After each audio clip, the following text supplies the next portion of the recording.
भक्तिमती मीराबाई। एक बार इस भक्तिमती मीराबाई के जीवन में ऐसी दुविधा आ गई जब इसके घर वालों ने इस पर अत्याचार तो किए ही किए, साथ ही साथ इसकी साध संगत को भी अपशब्द कहने लगे। और हद तो तब हो गई जब भगवान कृष्ण के लिए भी कुछ अपशब्द कहने लगे थे। मीराबाई जी के गुरु संत रैदास जी उस समय अपनी देह का त्याग कर चुके थे। मीराबाई जी ने एक पत्र लिखा और वह पत्र दिया गोस्वामी तुलसीदास जी को। कहती है, स्वस्ति श्री तुलसी कुलभूषण दूषण हरण गुसाई, बारहि बार प्रणाम करो अब हर शोक शमदाई। हे तुलसीदास जी, मैं आपको प्रणाम करती हूँ। मैं आपको अपने पिता से भी बढ़कर मानती हूँ, अपने गुरु के समान मानती हूँ।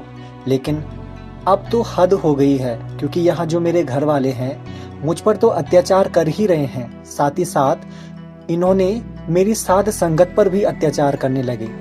और हद तो तब हो गई गोस्वामी जी जब यह मेरे कृष्ण के लिए भी गाली देते हैं। गोस्वामी तुलसी जी वहां पर लिखते हैं उसी पत्र के जवाब में, जाके प्रिय ना राम स्नेही, तज्यो ताहि कोटि वैरी सम, यद्यपि परम स्नेही। मेरा ऐसे लोगों का तुरंत त्याग कर देना चाहिए जो लोग भगवान के मार्ग में हमारे लिए कांटा बनते हो। ऐसे लोग तो करोड़ों वैरियों के समतुल्य होते हैं, चाहे वो आपका परम स्नेही ही क्यों ना हो। ऐसी काजल को लगाने से क्या फायदा जिससे आंख ही फूट जाए। तो इससे अच्छा मेरा ये है कि आप उनका त्याग कर दीजिए। और मेरा उसी समय भगवान की दीवानी मीरा उसी समय चित्तौड़ का त्याग कर देती है। गोस्वामी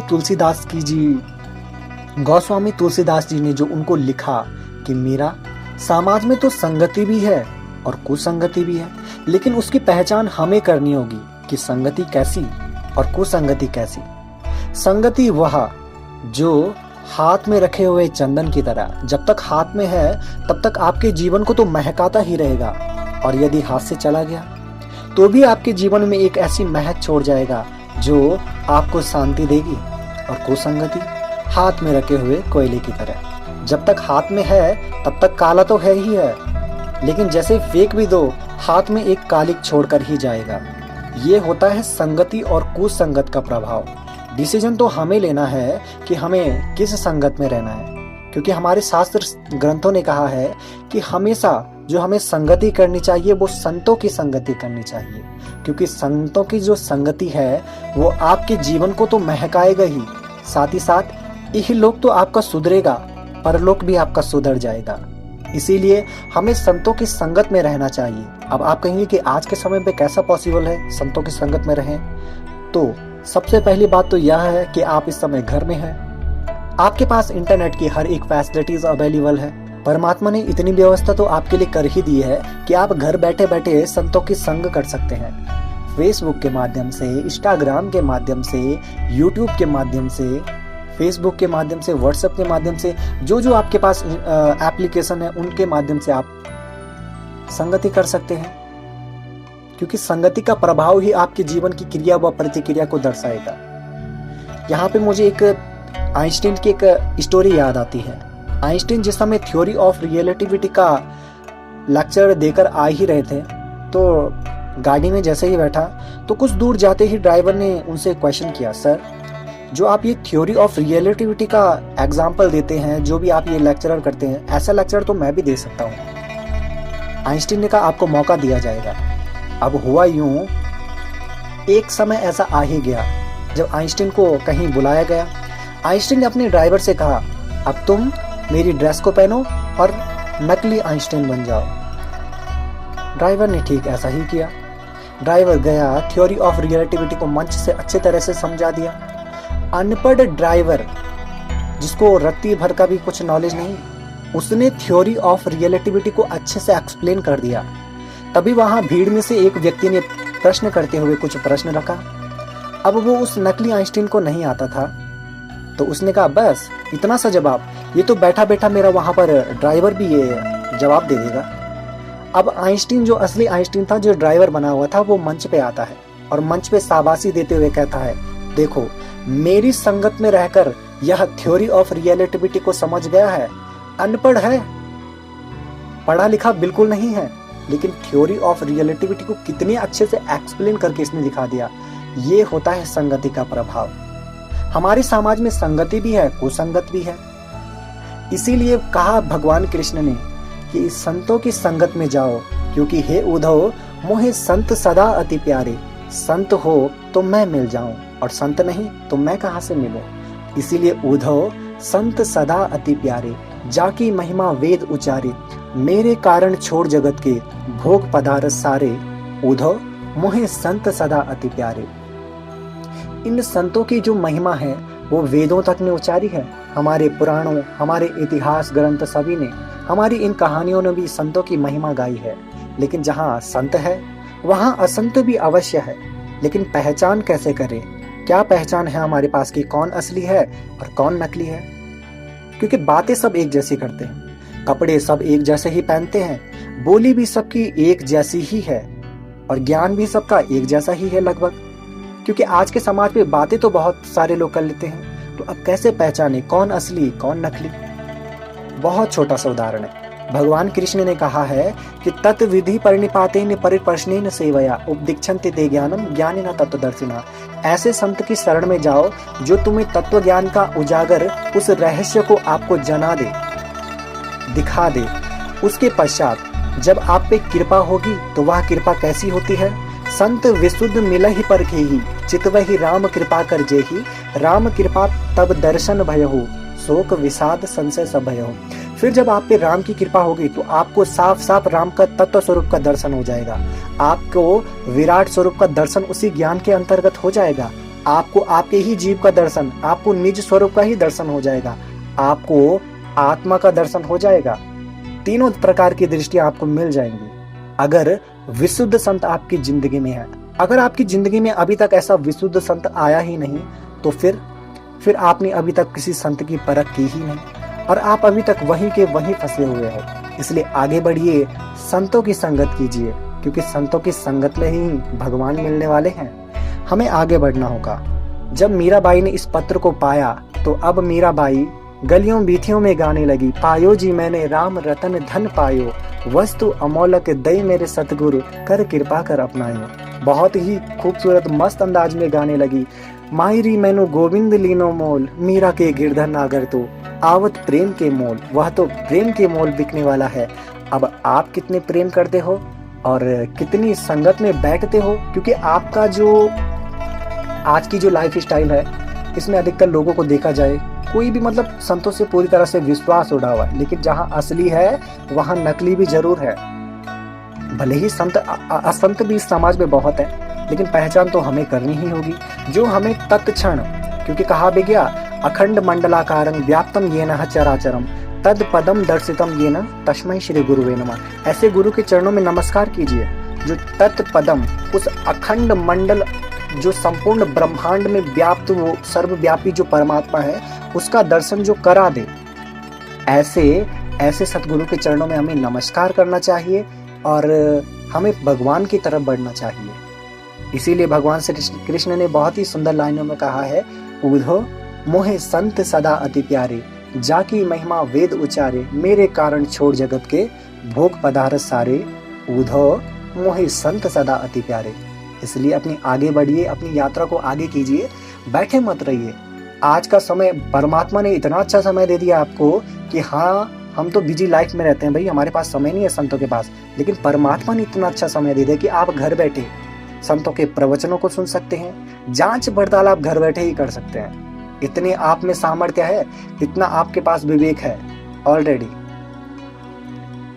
परमात्मा ने इतनी फैसिलिटीज आपके लिए कर दी है कि आपको कहीं बाहर भटकने की जरूरत नहीं पड़ती। आप डायरेक्ट कांटेक्ट करके किसी संत से बात कर सकते हैं और घर बैठे ही आप संगति कर सकते हैं। क्योंकि आज का समय जो है परिवर्तनशील समय हो चुका है।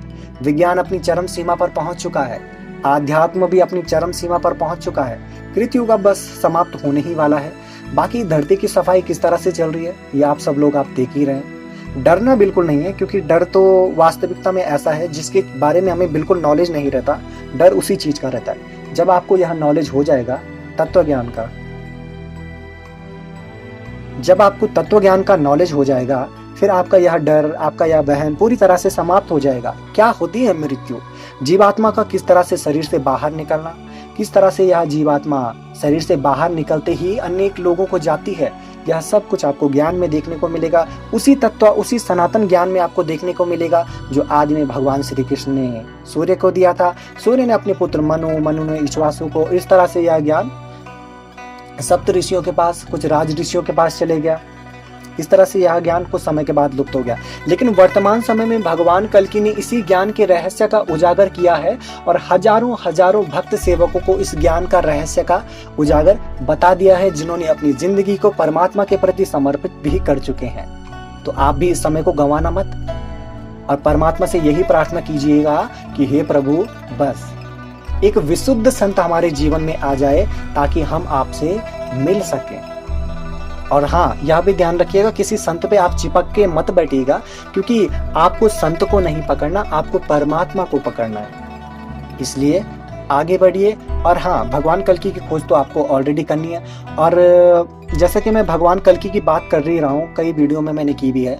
अब वो समय आ ही गया है कि मैं भगवान कल्कि के बारे में पूरी तरह से बात खोल दूँ, क्योंकि अब मुझे नहीं लगता कि ज़्यादा समय तक यह बात मुझे छुपा लेनी चाहिए। मुझे डायरेक्टली आपको लोगों को बता देनी चाहिए, क्योंकि समय इतनी विकट परिस्थितियों में से घिर चुका है। कई लोग शायद परेशान भी हैं इस बात से कि हमें तो भगवान कल्कि नहीं मिल रहे, हम तो खोज कर रहे हैं। तो अगली जो मेरी नेक्स्ट वीडियो बनेगी वो इसी पर बनेगी कि भगवान कल्कि कौन है, कैसा है, किस तरह का इनका ज्ञान है। क्योंकि बहुत समय मैंने व्यतीत कर दिया है आप लोगों को बताने के लिए कि अभी तक जो मैंने पिछली वीडियो में बताया था, कई वीडियो में बता चुका हूँ कि भगवान कल्कि क्या है, उनके पास कैसा ज्ञान है, उनकी पहचान क्या है। अगर आपने शायद वो वीडियो ना देखी हो तो आप देख सकते हैं। बाय द वे, आप शास्त्र ग्रंथों का नॉलेज ले सकते हैं वहाँ से कि भगवान जो है कृष्ण की क्या पहचान है।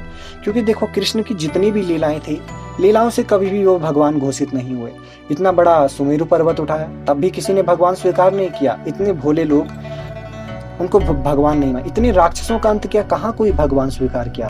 लेकिन हाँ, जैसे ही गीता के विराट स्वरूप का दर्शन कराया, तब जाकर के वेद व्यास को कहना पड़ा कि यही है युग अवतारी, यही है युग पुरुष।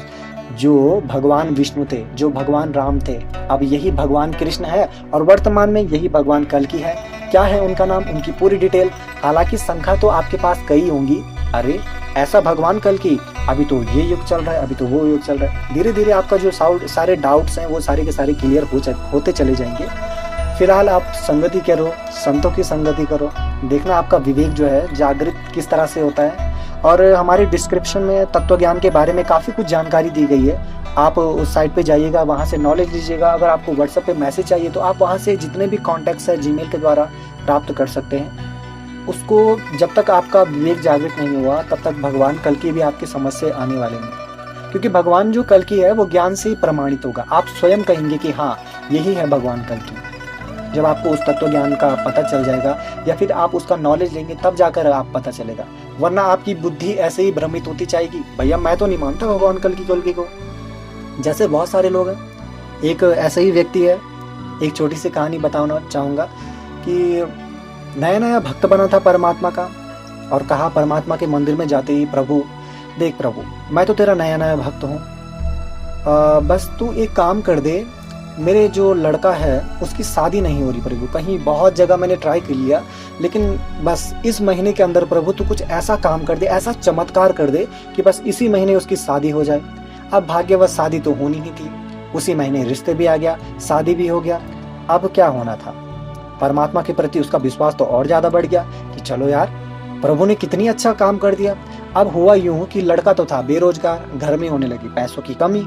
अब फिर दूसरे दिन परमात्मा के मंदिर में गया, प्रभु देख प्रभु, अभी तो तेरा नया नया भक्त बना हूं, मैंने तुझसे मांगा था लड़के की शादी करना, वो तो तूने करा दी प्रभु। बस तू एक छोटा सा काम और कर दे कि जो मेरा बेटा है ना, इसकी गवर्नमेंट जॉब लग जाए।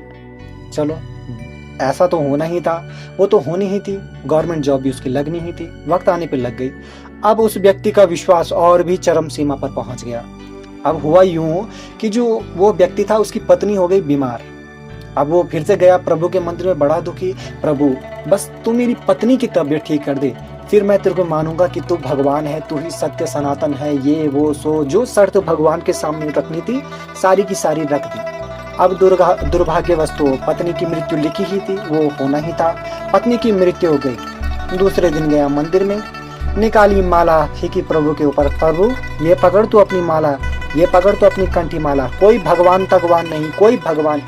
तो जहाँ कहीं इस कहानी से कहने का मतलब ये है कि जहाँ पर चमत्कार आएगा, क्योंकि चमत्कार के आधार पर आज कोई भगवान सिद्ध हो रहा है, तो कल उसी चमत्कार के आधार पर भगवान को कोई काट भी सकता है। इसीलिए भगवान ज्ञान से सिद्ध होता है। कितने चमत्कार राक्षसों ने दिखाए, क्या वो भगवान सिद्ध हुए? कितने चमत्कार आज के समय पे जादूगर दिखा रहे हैं, क्या वो भगवान सिद्ध हुए? भगवान सिद्ध तो केवल अपने तत्व ज्ञान से ही होगा, और यह तत्व ज्ञान भगवान के भक्त सेवक ही देते हैं। जो भगवान का सच्चा भक्त और सच्चा सेवक होगा, वही इस ज्ञान के रहस्य को भक्तों से कहेगा। हालांकि अभक्त भी दुनिया में बहुत है, जिनके पास सुपात्र होगा वो इसे ले लेगा, और जो कुपात्र होगा वो तो इसके लायक है ही नहीं। क्योंकि भगवान कृष्ण ने स्वयं कहा है अंतिम अध्याय में कि हे अर्जुन, कभी भी, किसी भी काल, किसी भी परिस्थिति में मुझसे द्रोह रखने वाले व्यक्तियों से इस ज्ञान के रहस्य को तो बिल्कुल भी मत खोलना। लेकिन हाँ, जो मेरा भक्त सेवक होगा, निसंदेह अगर तू उनसे इस रहस्य को कहेगा तो वह भी मुझको ही प्राप्त होंगे, इसमें कोई संशय नहीं। ये भगवान कृष्ण की वाणी है। आप चाहे तो 18 अध्याय के अंतिम श्लोकों में इनको पढ़ सकते हैं, वहां पे साफ क्लियर किया गया। और भगवान कल्कि का जो ज्ञान है वो केवल और केवल भक्तों के लिए ही रखा जाता है, और किसी के लिए नहीं। लेकिन हाँ, जो लोग होते हैं कि भैया क्यों, कैसा, किस तरह से, क्योंकि भगवान कल्कि ने स्वयं कहा है कि अगर यह ज्ञान सत्य है, अगर आपको सत्य लगता है, सत्य सत्य ठीक दिखाई देता है, तो आप इसे स्वीकार कीजिए, अन्यथा आप पर्दाफाश कीजिए। अब हो क्या रहा है समाज में, ना तो लोग इस ज्ञान को सुनना चाहते हैं, ना तो इसको कुछ जानना चाहते हैं। बस 2-4 बातें कहीं से सुनी, ना तो पूरी तरह से जांच पड़ताल की, बस अपनी मानसिकता के आधार पर, अरे कोई भगवान नहीं है, ये सब ऐसे ही है बस। इसीलिए आप अपने विवेक से कार्य लीजिएगा, इसीलिए आप अपने विवेक से कार्य लीजिएगा।